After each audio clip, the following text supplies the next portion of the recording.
May concern po ang isa nating kababayan mula sa Batangas. Concern niya SSS, PhilHealth deductions, si Votox. O sige, Botox. Ano ba ang may paglilingkod namin sa'yo? Hello po, ma'am. Good Hi! afternoon po. Oo, kakaiba din pangalan mo, Votox. Or itago natin sa pangalang Votox, tama ba?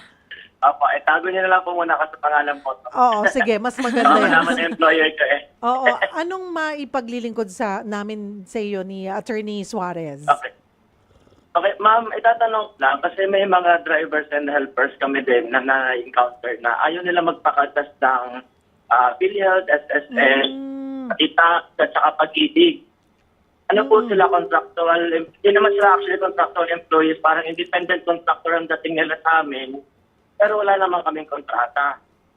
And kaya naman po nagkakaganon ang sinasabi nila sa amin, baka hindi rin sila magtagal. Ano po bang pwede namin gawin para maproteksyon namin sila or pati kami sa future ba sakali na magkaproblema? So parang lumalabas, ikaw ang employer. Okay. Kayo- Yes, ma'am. kayo. Kami po, employer. Alam mo, Babago lang po kasi ako sa tracking. Nakakuha ko lang po ng truck ko. Naratakot ako baka biglang Ibalikan magkaproblema ka. ako.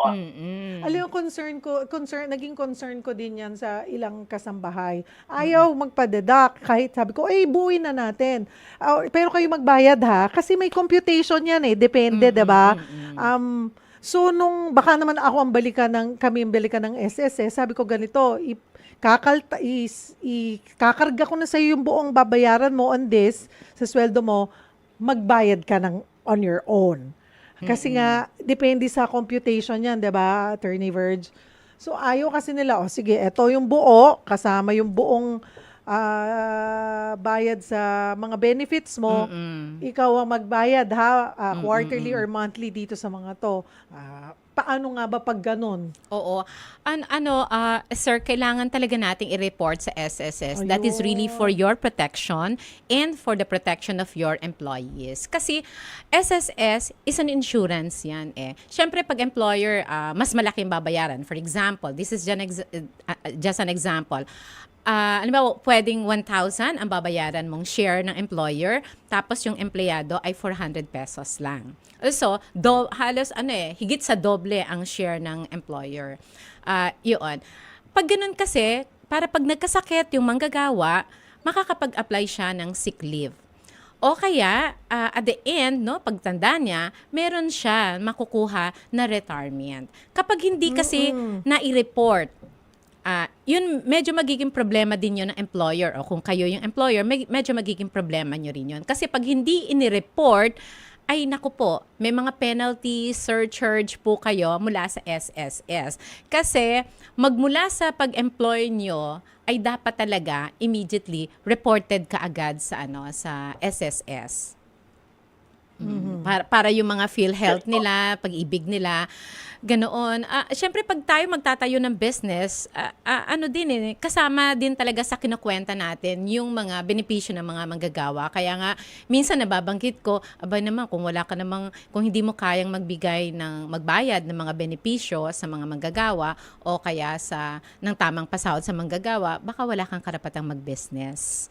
Yun. Pero at the very least, yung bang minimum na sahod maibigay, yung SSS mabigay because these are protection benefits para doon sa manggagawa. Kung magkasakit sila, maaksidente sila. Kasi yung mga maraming manggagawa, iniisip nila, pag naaksidente sila during sa loob ng kumpanya o while working, meron ba silang makukuha sa kumpanya? Wala po. Wala pong ganung tinatakda ang ating batas. Ang lahat po yan ay through SSS. Ayun. Kaya kahit mga malalaking kumpanya, wala. Of course, merong mga kumpanya na dahil meron silang CBA, pag na-aksidente, bukod yung makukuha nila sa SSS, bukod yung makukuha nila sa kumpanya. Dahil kapag may union ka at pag may CBA, you get more than what is being provided for by law. You don't simply get what is being provided for by law. Ayun po. Kaya yung mga ibang mga naririnig, ba't doon may regular wage increase? Bakit doon merong bakit ang dami nila umabot na ng 30 days ang vacation leave and all? these are all unionized or organized. Kung ang pagbabatayan mo lang ay batas, ang leaves natin 5 days lang. Ang sick leaves, wala po. Depende po dun sa may SSS. Yeah. Insurance, wala din po. Ang insurance natin ay SSS. Retirement sa SSS. Yun. Ano po ba ang challenge, Votox? Kasi ma'am, ayaw talaga nilang magpakaltas. Kaltas. In-offer ko na sa kanila yun, ma'am. Sabi ko, sige, ayusin natin SSS mo, PhilHealth mo, at saka yung pag-ibig, pati yung tax bayaran natin. Sabi nila, boss, malaki kasi yung makakaltas sa amin. Ang sinusweldo kasi namin is 1.6 at 2.4. Every day po yon. So sabi nila, lalampas daw sila dun sa tax actually. Yung SSS, gusto rin nilang bayaran, sila na lang din pa po eh. Para ma-manage nila ng ayos yung sweldo nila. Oh, alam mo sir, kahit na ganoon, kung batas ang pagbabatayan, kayo po bilang employer, you are mandated by law to report. Kumbaga, hindi nyo po mai-excuse, for example, sa BIR o sa SSS na ayaw. Hindi nyo ng po mga tauhan nyo. Kayo po yung mape-penalize kapag ganun. Maraming manggagawa, hindi ka agad maintindihan yon, no? Pero sa The totoo, it's long-term really for their benefits. protection. Siyempre, talaga naman, a month, bawasan mo ng 500 pesos, malaki rin talaga yun. Pero eventually, para lang silang nag-iipon ng pera doon nga lang sa SSS. Total naman, pag nag-retire, makukuha naman nila lahat yon. Mas malaki kasi doble ng hinuhulog nila ang ihuhulog ng employer. Sir Votox, ano po ba? Ilan po bang pinag-uusapan natin dito na tauhan nyo? Dalawa lang ma'am, isang driver lang at isang helper. Maliit na negosyo pa lang kami ngayon. Opo. Ayusin nyo lang, sabihin nyo, sige, ayusin na lang natin. Ako na magso-shoulder ng buo. Kaya mo siguro naman yun, Sir Votox. Oo. Ayusin namin ma'am. Kasi ang sinasabi nila, sa last employer nila, may waiver daw silang pinirmahan. Hindi ko alam kung legal yun or hindi, kaya po kami nagtatanong.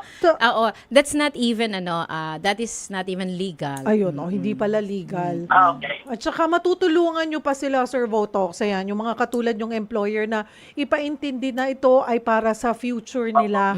Kasi long term, kahit na hindi sila magtagal sa inyo, magpapasalamat at magpapasalamat yan dahil ikaw ang nagsimula na makapag-open sila ng SSS, ng PhilHealth, Pag-ibig.